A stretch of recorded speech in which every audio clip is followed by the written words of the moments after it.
Hello everyone, welcome back to my YouTube channel. My name is Akanksha and you are watching Mathematics Label. Today we are having another video of partial fraction in which we are going to discuss about the repeated linear factors, and let's get started. So here we are going to discuss कि अगर हमारे पास partial fraction तो हो, like partial fraction we have already learned कि partial fraction हम कहाँ पे use करते हैं कि हमारे पास कोई भी quadratic equation दी हो, कैसे भी equation दी हो जिसके हम factors जो है वो break कर दें और फिर उन breaked factors जब वो multiplied form में हो उसको हम किस प्रकार से addition या subtraction whatever the term is उसके accordingly उसको decompose कर सकते हैं. So we are going to understand decomposition with the repeated roots. इस वीडियो में हम देखेंगे कि रिपीटेड रूट्स जब हमारे पास आ जाते हैं तो हम उनको कैसे डिस्कस करते हैं. सबसे पहले आ गया introduction to partial fraction. Partial fraction decomposition is used to express a rational function as the sum of simpler fractions. जैसे कि मैंने आपको ऑलरेडी बता दिया है कि हमारे पास क्या होता है, प्रोडक्ट में टर्म्स होती है ना, वो प्रोडक्ट वाली टर्म्स को हम कैसे सम में, सम यानी कि कुछ भी एडिशन और subtraction whatever the thing is, like मैंने ए बी लिख दिया, उस ए बी को मैं ए प्लस बी ऐसा कैसा रिप्रेजेंट कर सकती हूँ, that is what, that is the partial fraction. तो यहाँ पे हमारे पास नॉर्मली जो टर्म्स होती हैं वो किस में होती है, हमारे पास फ्रैक्शन में होती है, और दो हमारी एडिशन और सब्ट्रैक्शन वाली टर्म होती है वो भी हमारी नॉर्मली जो है वो फ्रैक्शन में ही बनती है. सो ये यूज कहाँ पे होती है, हमारे पास इंटीग्रेशन में यूज की जाती है और अलजेब्रिक मैनिपुलेशन में हम इसको यूज करते हैं. इंटीग्रेशन में तो इसका बहुत ही ज्यादा यूज है. सो सबसे पहले आगे कहता है कि अंडरस्टैंड करते हैं कि रिपीटेड लीनियर फैक्टर्स क्या हैं. तो when a denominator contains a linear repeated linear factor, अब जो लास्ट हमने क्वेश्चन किया था वहां पे हमने देखे थे डिस्टिंक्ट लीनियर फैक्टर्स. वहां पे हमने क्या देखे थे, डिस्टिंक्ट लीनियर फैक्टर्स. वहां पे मतलब फैक्टर्स जो थे उनकी हायर पावर जो थी वो 1 थी और साथ में वो क्या थे, डिस्टिंक्ट थे. जैसे कि 1/x+3, साथ में मैंने लिख दिया x+5. ठीक है जी. तो ये क्या है, ये मेरे पास डिस्टिंक्ट लीनियर फैक्टर्स है. अभी यहाँ पे मेरे पास जो एग्जांपल में आया है, यहाँ पे मेरे पास क्या है, रिपीटेड. रिपीटेड कौन कौन रिपीट कर रहा है, ये जो x-2 है ये अपने आप को क्या कर रहा है, रिपीट कर रहा है. कैसे रिपीट कर रहा है, वहां पे मेरे पास जो डिग्री थी वो लीनियर थी. लीनियर का मतलब क्या है, पावर 1 बनी. यहाँ पे वो क्या है, पावर 2 है, दैट इज द क्वाड्रेटिक. ठीक है. तो इस टाइप के क्वेश्चंस को हमने कैसे डिस्कस करना है, we are going to see that. तो अभी हम यहाँ पे देखेंगे कि स्टेप बाय स्टेप कैसे डिकम्पोज कर सकते हैं हम किसी भी पार्शियल फ्रैक्शन को. बट अगर अगेन आपको यहाँ पर अभी नहीं पता लगा कि रिपीटेड लीनियर फैक्टर्स कैसे, तो आप ऐसे देख लीजिए, x-2 का था स्क्वायर और साथ में था x-3. तो can I write it as 1/x-2 into x-2 into x-3. तो रिपीट हो गया ना, ये x-2 है, डिस्टिंक्ट भी नहीं है. डिस्टिंक्ट का मतलब क्या, डिफरेंट डिफरेंट नहीं है. और ऊपर से ये क्या कर रहा है, रिपीट कर रहा है. तो क्या है सबसे पहला स्टेप, देखिए यहाँ पे स्टेप्स मेंशन किए हुए हैं ताकि आप लोग एक बार इसको रीड भी कर लो और साथ ही साथ में आपको नेक्स्ट क्वेश्चन में जो है वो आपको अप्लाई करके भी दिखा दूंगी. कहते हैं factorize the denominator if not already factor. अगर तो उसकी फैक्टराइजेशन डन है तो बहुत अच्छी बात है, मगर अगर आप कुछ इस प्रकार से दे दिया गया x² + 2x + 1, ये क्वाड्रेटिक इक्वेशन है, इसको मैं क्या लिख सकती हूँ, 1/x+1 का होल स्क्वायर. तो मतलब अगर आपको फैक्टर्स नहीं बना के दिए हुए तो you have to make it. ठीक है. Step up, set up the partial fraction form based on the repeated factors. अब जैसे सेटअप कैसे कर देते हैं, 1/x+2 का होल स्क्वायर, साथ में x+3 है, तो कुछ क्या लिखेंगे हम ऊपर, यहाँ पे हमारे पास आ जाएगा. अब जब रिपीटेड लीनियर फैक्टर्स होते हैं हम क्या करते हैं, सबसे पहले एक फैक्टर, फिर दूसरा फैक्टर, और फिर जो भी हमारे पास थर्ड फैक्टर दिया हुआ. ठीक है. तो कुछ इस तरह से हम काम करेंगे. So multiply both sides by the denominator, ये तो हम हमेशा से करते हैं. Expand and collect the like terms, like terms को भी हम कलेक्ट करते हैं. Solve for unknown coefficients using the substitution और द कंपैरिजन मेथड.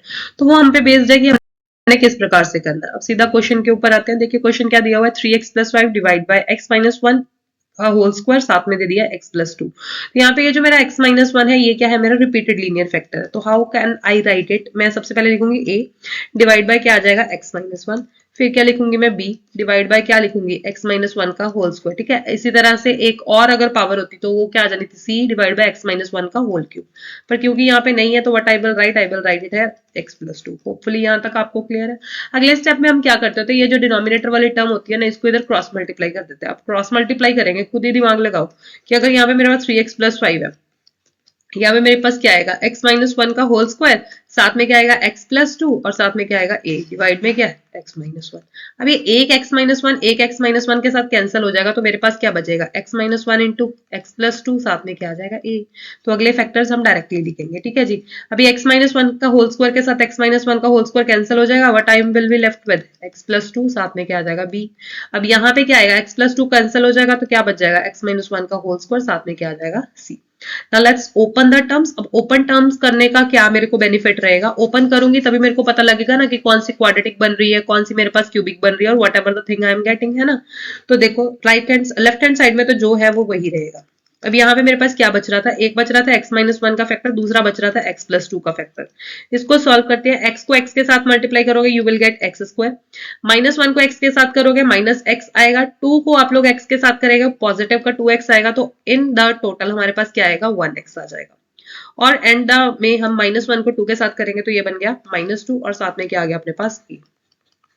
आगे बी के साथ मल्टीप्लाई करोगे, करना है कर लो, नहीं करना तो अगर देख के ऐसे एज इट इज पता लगता है तो बहुत अच्छी बात है। एक्स माइनस वन का होल स्क्वायर आप लोगों को फॉर्मूला आता ही होगा, A square plus B square minus two A B, साथ में क्या आ जाएगा बेटे सी। ठीक है, अब देखो मेरे पास तीन कोफिशिएंट्स है ना, तीन अलग अलग अननोन्स है, कौन कौन से, ए है बी है और सी है, तो मतलब मेरे पास यहाँ से तीन इक्वेशंस बनेंगी तभी I can find out the value. अब देखो किसको किसको इक्वेट करेंगे।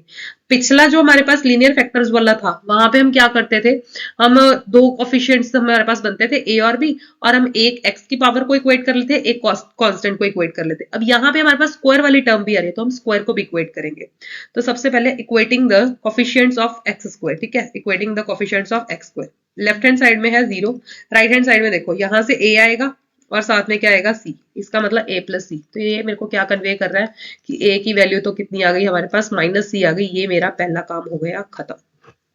अगला equating the coefficients of x, आगे x को कोफिशिएंट्स को इक्वेट करेंगे तो देखो इधर से क्या आ रहा है 3, अब इधर से देखो ध्यान से, ये बन रहा a, प्लस में आएगा b, प्लस में आएगा c, बट जो a है वो तो नेगेटिव ऑफ c है, तो यहाँ पे मैं चाहे a को नेगेटिव ऑफ c लिख दूं तो मेरे पास c के साथ c कैंसिल हो जाएगा, क्या बन जाएगा 3 is equal to minus c plus b plus c, तो ये c के साथ c फिनिश हो गया।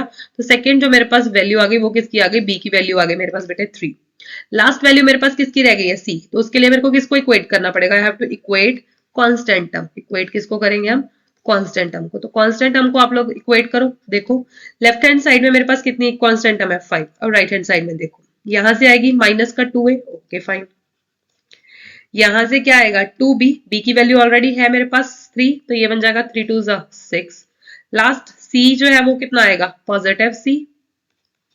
अब c और a जो है वो एक दूसरे को नेगेटिव है, तो कैन आई राइट हेयर, मैं यहीं पे आपको रिपीट कर देती हूँ, ये नेगेटिव का 2a था तो ये क्या बन जाएगा पॉजिटिव का 2c बन जाएगा, ये 2c और ये c कितना बन जाएगा 3c, इधर प्लस का 6 है उधर जाएगा तो माइनस का 6 कितना बन जाएगा माइनस का 1, तो c की वैल्यू कितनी आ गई -1/3।